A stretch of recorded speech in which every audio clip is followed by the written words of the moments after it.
Paramahamsa. Jai Gurudev, everybody.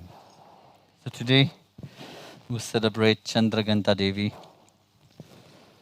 Huh? Skanda Mata. Yes, okay, that will fit for us.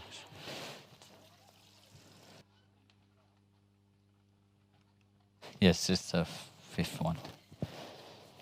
So,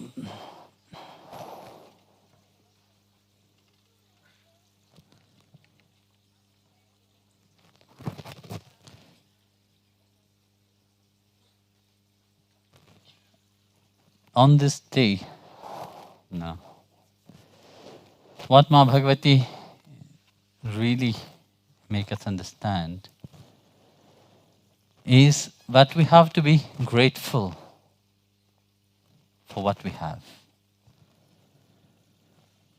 Often in life, we are so ungrateful.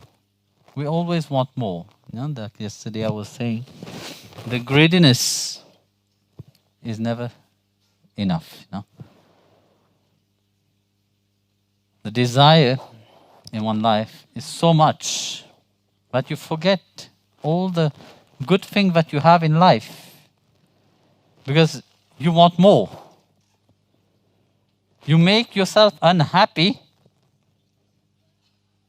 just because of that greediness. You forget all the gratitude, all the great things in your life itself. How many times? Because you see all this, you don't see the little things that happen in your life as grace. You see all the great, great things. But, wow, you want grace to come. You want it to happen like a thunder coming to you. Huh? If a thunder really come to you, you think you will be able to handle that? You will not be able to handle that. Instantly it will burn you. Finish. But Bhagwan give you His grace daily. And we have to be grateful about that. We have to be thankful about that. Like yesterday I said, just the little things that you do, the little things, how you see things in your life, that change a lot. That will bring you really, everybody asks, what is my dharma in life, you know? When you ask this question, inside of your mind you have expectation of say, yes, leave everything, come, live only in the ashram. No? That's what you have in your mind, that's why you ask. But would you do that? No, you will not. Would you leave everything? No, you will not. Can you leave everything? No, you can't. You're so attached to all these things. Bhagavan also didn't tell you to leave everything. But he just asks you one thing is that don't let your mind be attached to that. He will provide. In chapter 3, verse 12 of Bhagavad Gita, he said, those who have desire, they pray to the demigods. You know, through the yajna that they do, the demigods will provide for them. But just to provide, to receive, he said clearly on the second part of it, he said, you have also to give back. What you receive, you have to learn to give also. If you don't learn to give, you are a thief. But what Bhagwan is saying there, he's saying that I will provide, I will give. But you have to really learn also to give. There's this beautiful story of a beggar, always was begging. He will find the best spot next to the bank and he will beg. So one day, there was this gentleman, well dressed with a suit, come out from the bank. And he saw him. And the man approached, the beggar approached him, said, inside of his mind, he said, oh, he's looking very smart, you know. So sure he will give me more. So he approached him and he asked him for alms. The man ignored him. Second day, the same thing with the same man. On third day, the gentleman in the suit asked the beggar one question. He said to him, "For all your begging, what do you give?" The beggar was shocked. "I give? I am a beggar. I receive, I don't give." This is the attitude, no? But due to some samskara, some good punya, his mind was thinking continuously. You know? Why did he say that I should give something in return? So he started to reflect upon that. What can I give? I don't have anything to give. So throughout the day, throughout the night, he was rolling in his bed thinking, what should I give? He could not find the answer. Next morning, again that question was troubling him so much inside of him. He was sitting there and he was reflecting upon that. What can I give to the people? So nearby there were some flowers.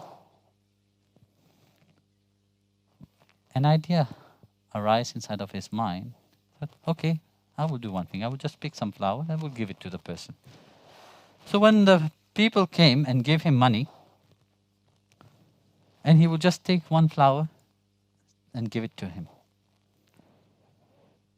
The people will be so delighted, happy for what they have received. Yeah?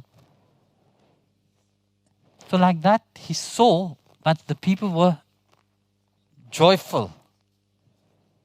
He said, okay, fine. So every people which come to him, he just pick up the flower from the park itself and he will just give that flower. And he was, more and more people will come to him. And people will treasure the flower which they have received from the beggar. And people will be happy. So more people will come and will give him more money. But he realized that, okay, I have taken all the flower from the park, now what? Let's start to think.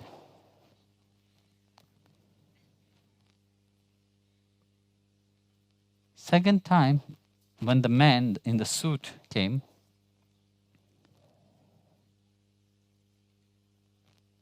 he saw him, he gave him something, and he gave him a flower. And he said, you have helped me a lot, but I have to give something, so I'm giving you a flower. And the man said, yes, but you didn't understand what I wanted to tell you. Okay, what else can you give when all the flower of the park is finished? Huh? You have more inside of you. So again,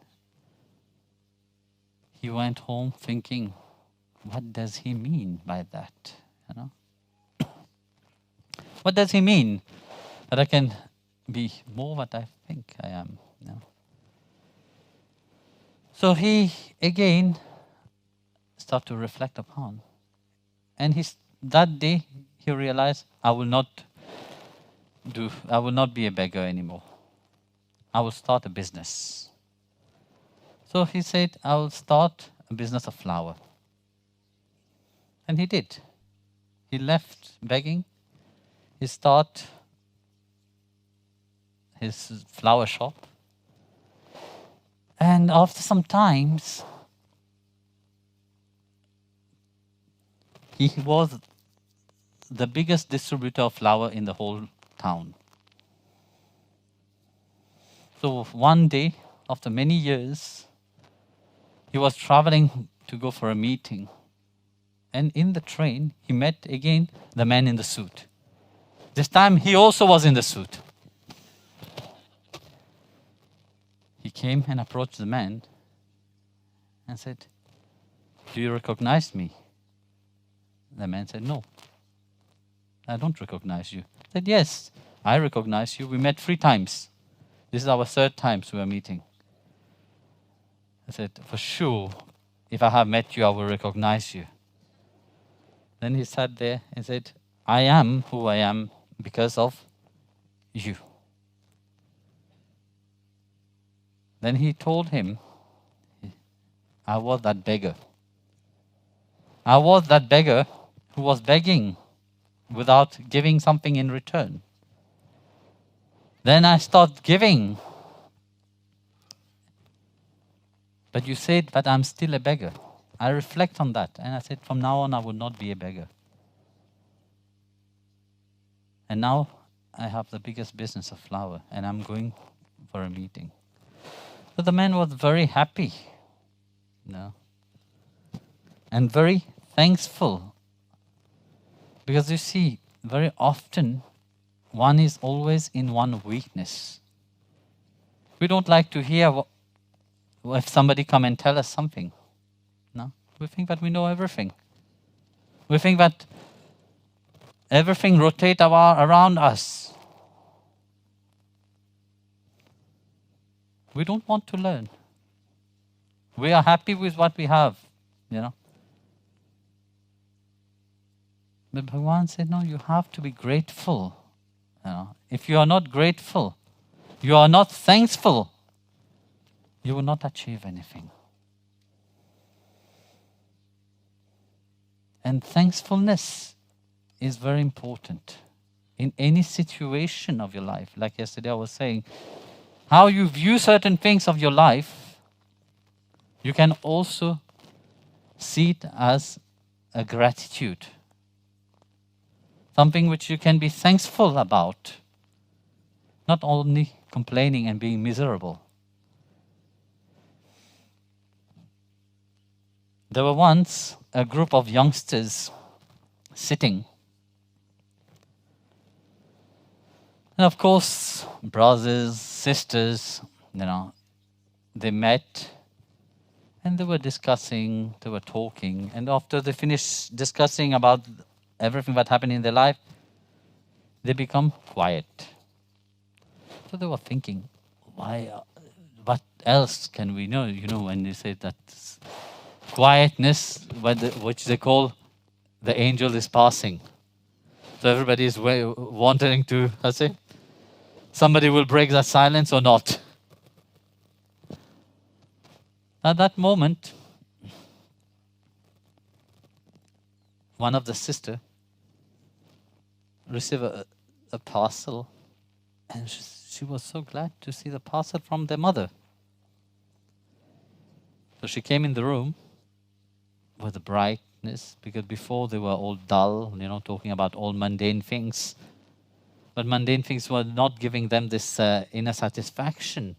They were not having this happiness. Okay, they have achieved, they have complained, they have done everything else. But yet there were no happiness in them. So when they see the gift from the mother, they were curious to see what it is. They saw that the mother had their handwriting upon. So they opened the package. Inside the package there was a small book, a notebook.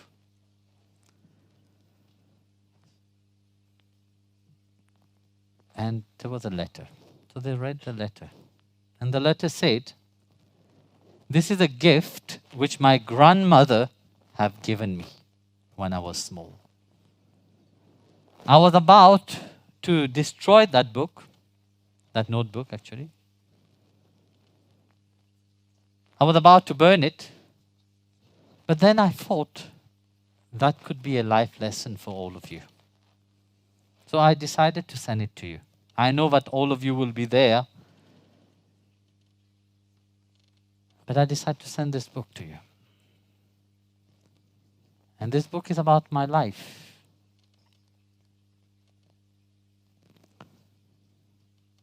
That book title was being the book of thankfulness. Being thankful. Thankful.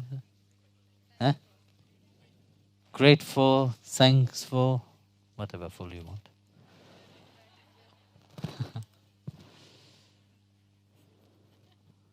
You can also be a fool.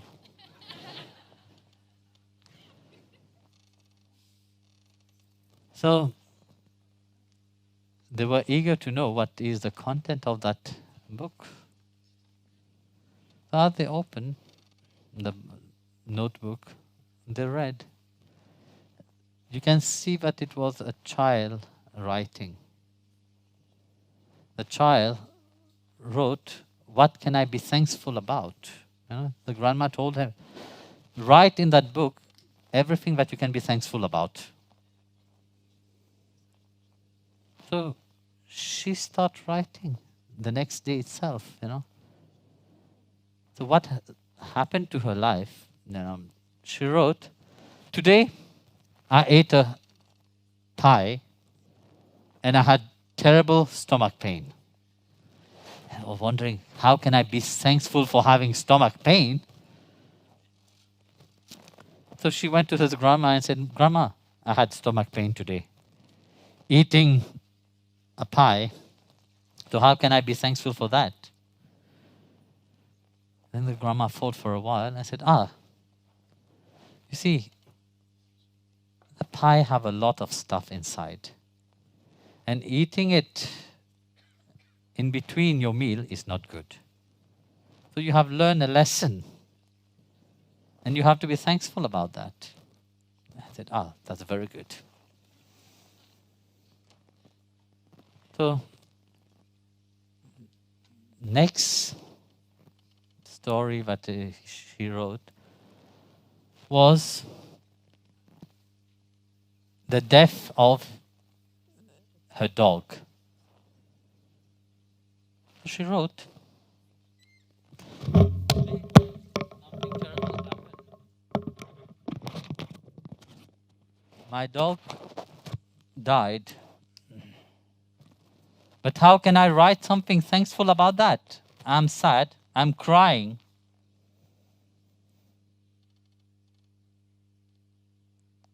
So again, grandma was there. It's good to have a grandma there. So she went again to her grandma and said, how can I be thankful for the dog when I'm in pain? No? Then the grandma said, I remember the dog was so joyful and looked after you when you were born. He was jumping around. But then it clicked to her. But that dog was limping with pain. He was sick. I said, at least now the dog is not in pain and it's not limping. That was happy. Third story was that what she wrote in that notebook was the grandma passed away. Grandma is dead. How can I write something thankful about that? But then she started reflecting upon, I have to be thankful. Because when I came to see grandma, the last time I saw her, she didn't even recognize me. She didn't know who I was. She had forgotten about me. So at least now, she don't need to be more forgetfulness. And I'm being grateful that she's not, she have all her, in the consciousness, she have all her brain functioning properly. So she was happy about it. Next was a joyful moment of her life. As she grew up, she didn't write much. She grew up, she wrote about John, how she met her husband. She said, I could not say that to my mother nor my dad, but as this to you, my thankful book, I am happy to tell you that I met John. John is very great. joyful. My father thinks that he's very clever. He's not that good looking, but very gentle.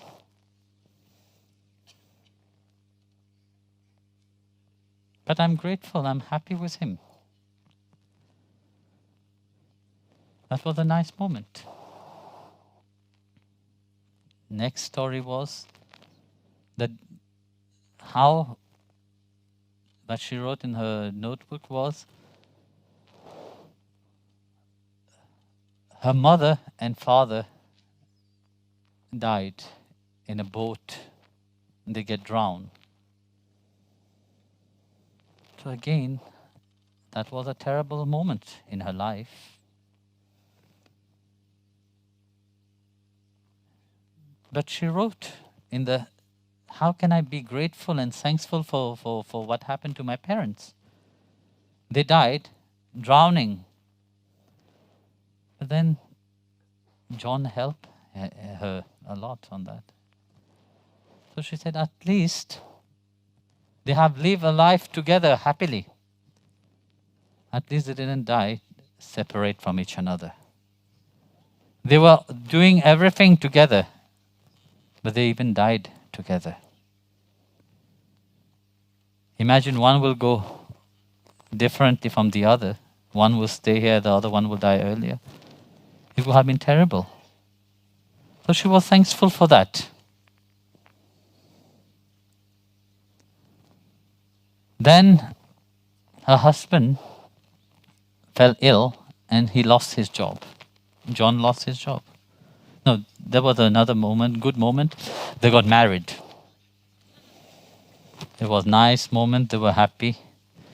The next moment was very happy also. They have the first child and many more other children came. So there were joyful moment in their life. So all of a sudden, that joyful time, the next things that wrote was that John lost his job and he was sick. So they have to leave the town and move to the countryside. So when they moved to the countryside, she was thankful that grandma had left the house there for him. So when they were there in the countryside, John started becoming a farmer, and his health got better. And she was thankful about that. From one event which was negative to the next event which is positive. They were happy. And she was thankful for that.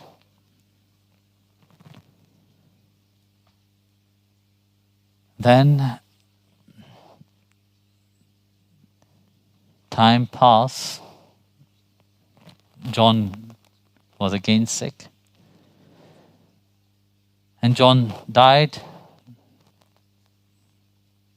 At that time, she understood that life will not be the way one imagined life to be. But life will be how it have to be. Between what I want life to be and how life have to be itself, She understood. But life have a greater purpose. She understood that every event of her life, if she would have taken it negative, she would have stuck. She would have put a break to her life.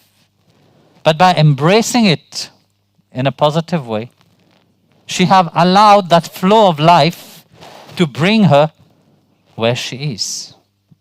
She have come to the point of realizing that everybody is there with her. She have realized that every moment of her life was a joyful moment. It was not the way she wanted it, but there was joy in that moment.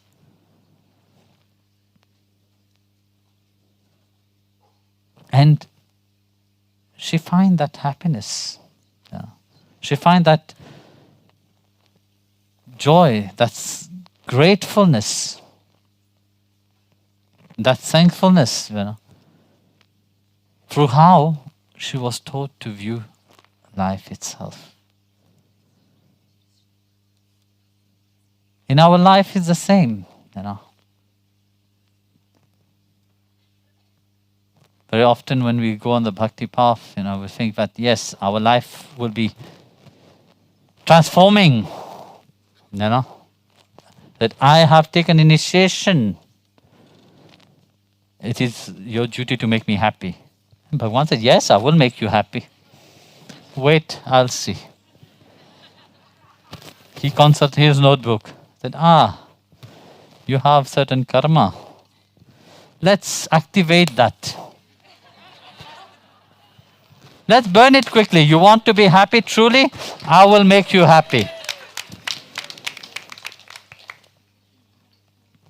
But that will not be how you want it. It will be how he wants it. No? He provides. He will give you what you need so that you can become sublime and come back to him. You can be your true self. You can be who you are. And you see, in this kind of moment, when you are faced with challenges, then you see who you truly are. When everything is going perfectly in your life, how you imagine perfection, this is not who you are. Who you are arises only when you are going through the trial and tribulation. Then you see truly your true nature arise. I have seen so many people in front of me. Oh, Guruji, butter, icing on the cake. You have to learn to see from the heart of the people. Not only the coating of the sugar outside, which appeared very beautiful. Bhagavan have seen something deep inside of you to bring you on this path, to bring you on the path of bhakti itself. It's not random. It's not one life that you have work in this life. Yes, I'm on the bhakti path. No. It's a continuation of many lives. He have remind you of him. Remind you of truly who you are. When we are talking about that servant, we are servitude to the Lord himself. That eternal servant, that which he see, you have to start to see also. But how you do see, you will see. Only when you're in tune with him, you will see. Only when you build your relationship with him, you will see. And that's why I said you have to be thankful of your life. You have to be grateful of your life. Your life is divine. Your life is for him. No? You can play many drama of the outside. You are actors. Like he is a greater actor. You have played many roles.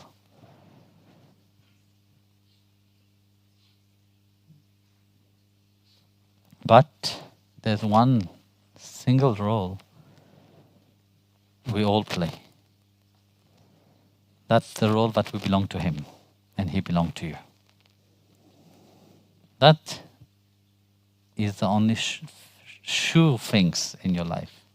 You can't say your husband belongs to you, your wife belongs to you, your children belong to you, your mother belongs to you, your father belongs to you. These are all drama of life. They come, they goes.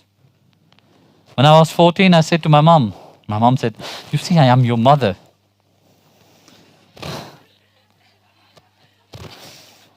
And I said to her, yes.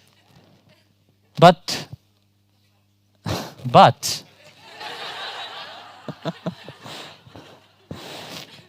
I had many mothers.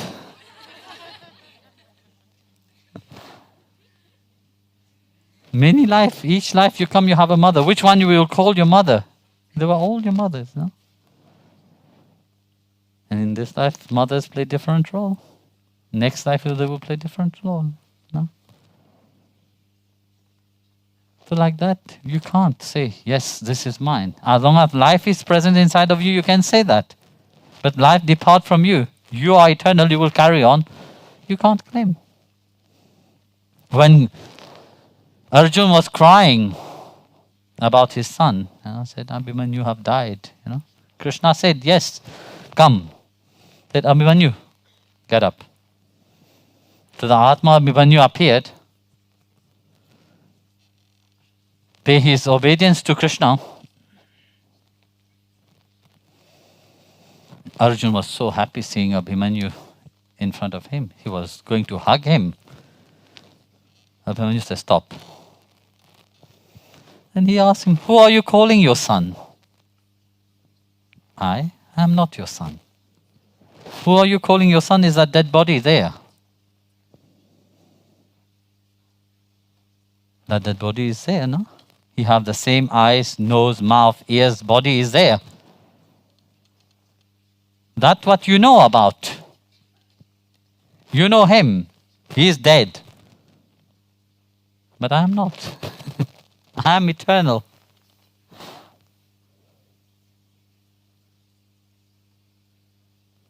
So like that, you see. When we turn inwardly, we see each aspect of life. We can just be grateful for His grace, That grace of giving us that opportunity to serve Him itself, This is amazing. You don't know how many lives, you have waited to have that chance to hear His name. You have that chance to get to know Him. You get that chance to serve Him. That is not random. Imagine how many billions of people in this world, but how many really tread the path of bhakti? Not many. Like I was saying, bhakti is not an easy path. But those who embrace the path of bhakti, that's why Bhagavan Krishna said, bhakti is the ultimate. And that's what we have to be grateful and thankful. We ask Ma Bhagavati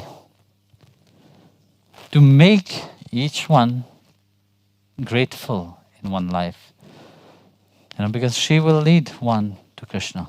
She will lead one to Vitthal.